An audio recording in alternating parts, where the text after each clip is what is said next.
Sometime near the end of 37 BC or beginning of 36 BC, the Roman triumvir, Marcus Antonius, bade Egypt's Queen Cleopatra come to him in Antioch and bring with her their twin children, Alexander Helios and Cleopatra Selene. Marcus Antonius was finally launching his long-awaited invasion of Parthia and needed her financial support. Despite the fact that while she was pregnant with his twins, Antonius had abandoned her in Alexandria, only to return to Syria later as the new husband of another woman, Cleopatra packed up her children and made the journey to Antioch. Having given birth to a son for the divine Julius Caesar, Cleopatra had learned the hard truth that the Romans viewed her offspring as of no consequence in Rome's political affairs. However, that did not mean Cleopatra's children were without political significance in the East. And although Cleopatra already owed Marcus Antonius for having removed her siblings as claimants to her Egyptian throne, there was still more he could do for her. Before journeying to Antioch, Cleopatra had received word from her close friend, Alexandra Maccabeus of Judea. Alexandra's young son, one of the last male members of the Hasmonean dynasty which had ruled in Judea for a century, had drowned mysteriously. Alexandra laid the blame squarely at the feet of King Herod, whom Marcus Antonius had helped onto Judea's throne. For Cleopatra, who was eager to help avenge the death of her friend's son, the drowning of the young high priest also presented an opportunity for Egypt to reclaim the territory of Judea, which had once been a Ptolemaic vassal state. But Cleopatra's and Antony's agendas clashed. King Herod was more valuable to Marcus Antonius than were the Hasmoneans, and to her dismay, he did not strip Judea from Herod. Rather than remove his chosen client king from power altogether, which was what Cleopatra had hoped for, Marcus Antonius merely divested him of portions of the Levant, and as a consolation to Cleopatra, the bitumen monopolies which fell within the Levantine coast were granted to her along with the Roman territories of Cyrene, Crete, and Cilicia. This redistribution of territories, known as the Donations of Antioch, was originally supported by the Roman Senate as well as by Caesar Divi Filius, who felt that Marcus Antonius was making good political use of Cleopatra's Ptolemaic, Seleucid, and Macedonian lineages to unify the region. However, the Donations of Antioch began to undergo some political scrutiny following the disastrous performance of Antonius in Media Atropatene. While Marcus Antonius was struggling in Media Atropatene, Cleopatra was busy giving birth to another son, whom she named Ptolemy Philadelphus. Still recovering from childbirth, the queen nonetheless gathered a caravan of food, clothing, medicines, arms and armor, and made an expeditious journey to Syria. Yet, to the Senate, her immediate succor of Rome's beleaguered legions seemed to matter far less than the fact that she had acquired these territories, as if she was using Marcus Antonius rather than he using her. Returning with Cleopatra to spend the 36-35 BC winter in Alexandria, Marcus Antonius soon received the news that Sextus Pompeius had turned up in the east.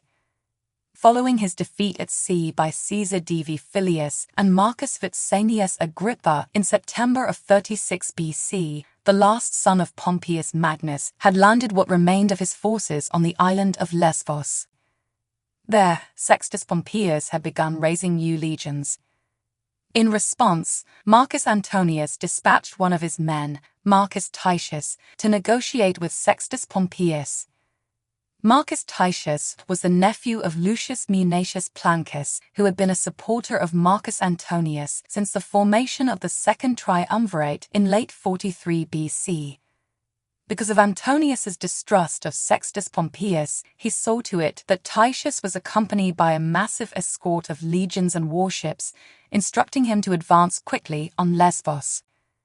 However, should he find Pompeius inclined to negotiate, Marcus Titius was to escort him directly to Marcus Antonius in Alexandria.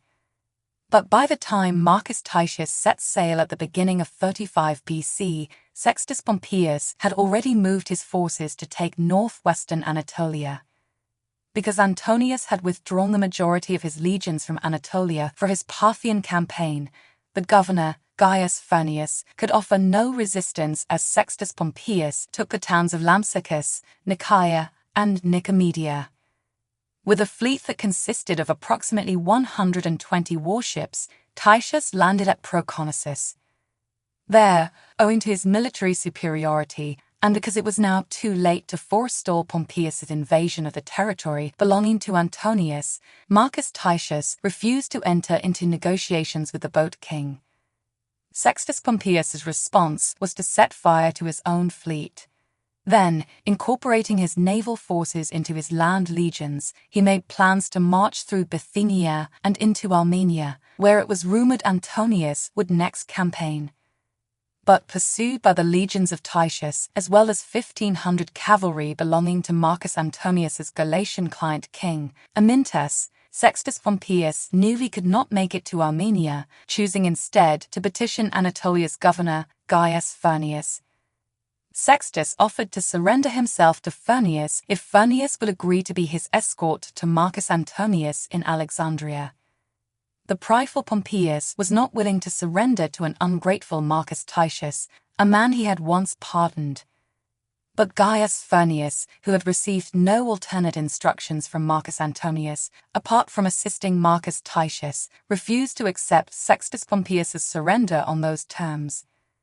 Sextus Pompeius then gathered a small force of men, which included his maternal half-brother, Marcus Aemilius Scaurus, concocting a plan to sneak into the harbor of Proconnesus and set the fleet of Marcus Titius ablaze. But Marcus Aemilius Scaurus had decided to defect to Marcus Antonius and betrayed the plot. Sextus Pompeius was then caught in Phrygia by the forces of King Amyntas of Galatia, and after being transported to the town of Miletus, was formally executed on the orders of Marcus Titius. As yet another Roman met the finality of capital punishment, deprived of his legal right to trial, many of the legions of Sextus Pompeius were added to the forces of Marcus Antonius, who was now preparing to march into Armenia and punish her king. It had been Armenia's king, Artavasdes II, who had contrived the idea for Marcus Antonius to invade Parthia through Media Atropatene. By separating Media Atropatene from Parthia, Artavasdes could not only mitigate Parthia's constant threat to Armenia's border, but could also rid himself of an enemy, Media's king, who was also named Artavasdes, known to us as Artavasdes I. However, while trapped outside Media's capital city of Phraates, Artavasdes II withdrew his 6,000 cataphracts and accompanying light cavalry, abandoning Antonius to the onslaught of Parthian guerrilla attacks. For Marcus Antonius, who desperately needed someone to blame for Media Atropatene, Artavasdes II was the perfect scapegoat. The king had been guilty of a similar betrayal some 2 decades earlier when Marcus Licinius Crassus, not knowing that Artavasdes II had simultaneously wed his sister to Parthia's Prince Pacorus, had trusted in the Armenian king's military intelligence, leading up to the disastrous Battle of Carrhae. But how could a Roman be expected to comprehend the genuine threat Parthia posed to its neighboring kingdoms? Cleopatra understood, as did many of the Eastern monarchs who lived in the no-man's land between Rome and Parthia. Marcus Licinius Crassus had seen only Parthian gold, the glory of conquest, and an opportunity to match the military deeds of Julius Caesar and Pompeius Magnus. He had no empathy for Armenia's plight, nor desire to dilute his personal acclaim by sharing it with Armenia. Marcus Antonius also saw Armenia as little more than a convenient road into Parthia. Neither general bothered to understand that Parthia was a much greater threat to Armenia than to Rome, leaving Artavasdes II to fend for himself against whichever predator posed the most immediate threat.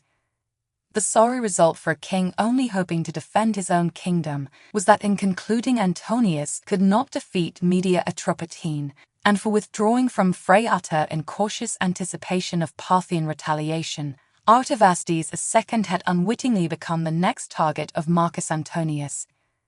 Because even Cleopatra, sitting atop all the wealth of Egypt, was not an endless sea through which Marcus Antonius could bankroll his perpetual wars, At least not without some assurance of return on Egypt's investment. Antonius' next ploy was to annex the kingdom of Armenia, which had its own rich supply of gold.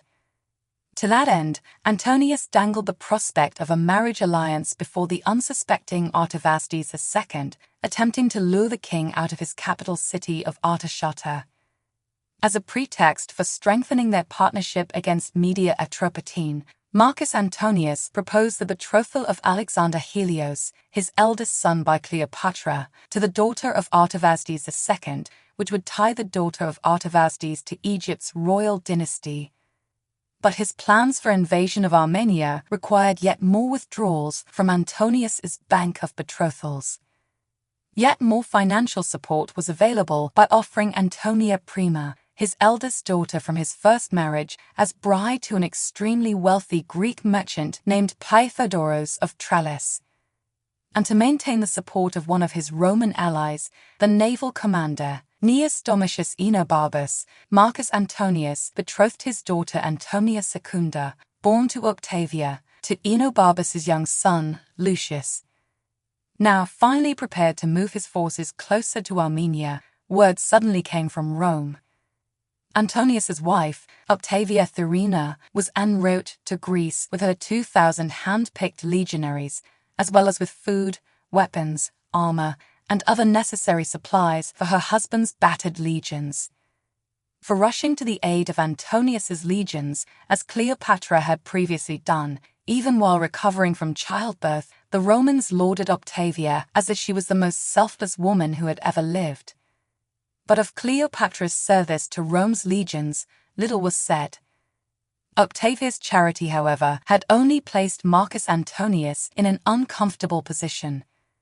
Suddenly trapped between wife and mistress before the eyes of a watching world, Antonius was forced to make a choice. As Rome personified, come to draw Marcus Antonius away from the allure of exotic, Eastern temptations, Octavia Thurina, the honorable Roman matron, had just stepped out of the shadows of his life as a symbolic reminder that it was only in the name of Rome that he might ever hope to achieve the military fame he so desperately desired. Marcus Antonius could return to his wife and thus maintain the goodwill of the Roman people, but to do so would cost him the multifaceted relationship he had forged with Cleopatra, a woman not likely to continue funding his ambitions should she be cast aside a second time. Antonius chose to offend most of Rome, commanding his Roman wife, Octavia, to send the 2,000 legions and accompanying supplies to him in Alexandria, but to remain in Athens herself, an order which Octavia dutifully followed. Finally, marching his legions into Armenia, Marcus Antonius, for all his pleasantries and talk of betrothals, failed at the first to lure Artavasdes II from the safety of Artashata. But following further negotiations and promises of a continued alliance against Media Atropatene and Parthia, Artavasdes eventually dropped his guard. Armenia's king agreed to meet Marcus Antonius in his military camp, at which time he was immediately taken into Roman custody.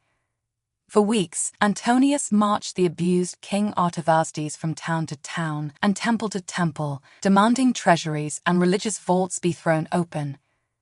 Many of Armenia's priests, even at the threat of having their king executed, refused to obey the Roman triumvir and denied him Armenia's religious offerings unto their deaths. At one temple site dedicated to the Armenian goddess Anahita, when Antonius's threats failed to frighten the priests into accessing the temple's treasures, his legionaries smashed the golden statue of the goddess and divided the pieces among themselves. Artaxias, the son of Artavasdes II, hoping to rescue his father, raised Armenian forces to challenge Marcus Antonius. But with nearly 16 legions of Roman veterans, Antonius easily defeated Artaxias, who fled to Parthia's king Phraates for protection. After thoroughly plundering Armenian temples and treasuries, Antonius and his legions returned to Alexandria with King Artavasdes II in chains. From there, Antonius made peace overtures to Artavasdes I of Media Atropatene. The king of Media Atropatene had been mocked by King Phraates of Parthia for allowing his capital city, Phraates, to come under attack by Marcus Antonius.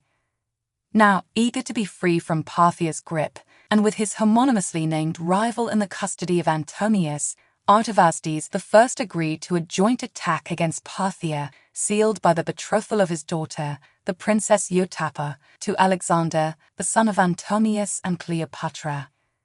With a more solid plan for invading Parthia now in place, and with the financial resources gained from raiding Armenia and selling his children into marriages now firmly in hand, Marcus Antonius celebrated his Armenian victory in the streets of Alexandria. Fashioned after a Roman triumph, King Artavasdes II was paraded in golden chains before the Alexandrians, that they might boo and jeer, Roman style. Antonius's legions marched before cheering crowds, and the people feasted at Cleopatra's expense. Following this curious triumph, all of Alexandria's citizens were summoned to the gymnasium. Marcus Antonius, who had dressed up as the god Osiris, sat upon a golden throne beside Cleopatra, who was dressed as the goddess Isis. Cleopatra's eldest son, Ptolemy Caesar, dressed as the god Horus, sat upon a silver throne alongside his half-siblings, Alexander Helios and Cleopatra Selene, also sitting upon thrones of silver. At this momentous gathering, known historically as the Donations of Alexandria, the Roman triumvir, Marcus Antonius, affirmed Cleopatra VII as Queen of Libya, Cyrene and Syria, and confirmed her continued reign as Queen of Egypt, which she held jointly with her son, Ptolemy Caesar. To his son, Alexander Helios, Marcus Antonius granted the newly conquered kingdom of Armenia. Antonius also granted Helios the kingdoms of Media Atropatene and of Parthia, each governed by its own king. To his daughter, Cleopatra Selene, Antonius gifted the kingdoms of Cyrene and Libya, to be ruled one day in her mother's stead. To his newborn son, Ptolemy Philadelphus, Marcus Antonius gave the kingdoms of Phoenicia, Cilicia, and Syria. But the most controversial pronouncement of this event, the declaration that would literally tear to bits what remained of Rome's triumvirate, was Marcus Antonius's formal recognition of Ptolemy Caesar as the sole legitimate heir of the deified Julius Caesar. In honor of Egypt's own Caesar Divi Filius, and in stark contrast to the Caesar Divi Filius whose relationship to Julius Caesar had been manufactured through legislation, Ptolemy Caesar, the only biological son of the late Julius Caesar, was proclaimed by Marcus Antonius to be the King of Kings, and his mother, Cleopatra VII, was named Queen of Kings. With the gauntlet now thrown down, all Cleopatra and Marcus Antonius had to do was to wait. How would Rome react?